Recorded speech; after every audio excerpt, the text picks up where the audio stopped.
رسولا للمحبة ورسولا للفضيلة، وطوبى للمعلم الذي يعلم الفضيلة قبل أن يعلم العلم والأدب في المدارس وفي معاهد التعليم.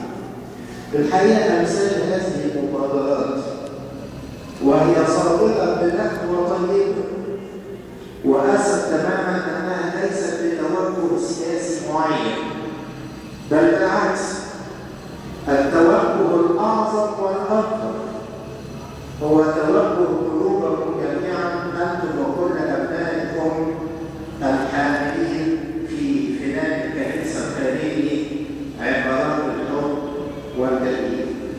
أنا بحس أحبائي إن ده البلسم الشافي والمرهم اللطيف اللي بيوضع على الجرح فيبرأ الإنسان من وجعه.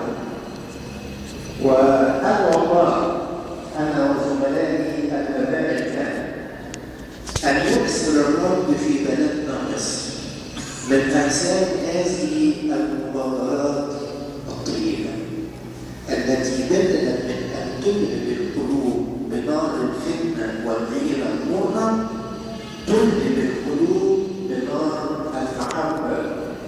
وهو المحبة نار، بس المحبة نار ما تحرقش صاحبها، لا المحب ولا المحبوب. وما بقول ايه المحبة نار؟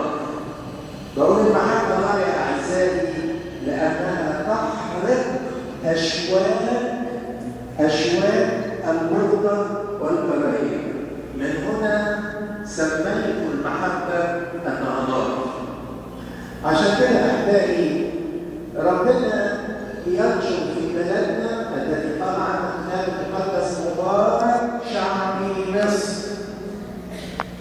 نرجو أن ينشر الرب في كل ربوع بلادنا الحكمة والاستقرار والاستقامة وطهارة القلب ونظافة اليد ونقاوة الضمير وصدق النية، حتى ما نسعى جميعا إلى رفعة هذا الوطن ويبقى كلنا اسمنا مصريين محبين ومتحابين.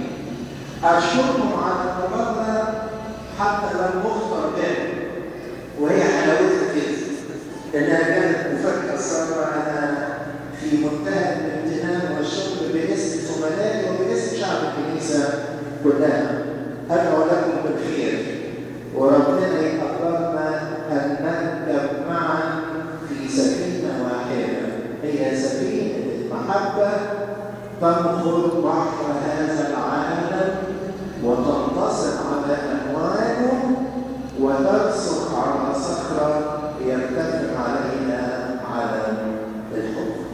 وكان شكر جزيل بالنيابة عن كل الزملاء، أرجو أن تكون كلمتي معبرة عن الكل. شكرا لأبنائكم الطيبين، ومع خروج شعبنا يتشرف بكم أبنائكم جميعا في فناء هذه الكنيسة.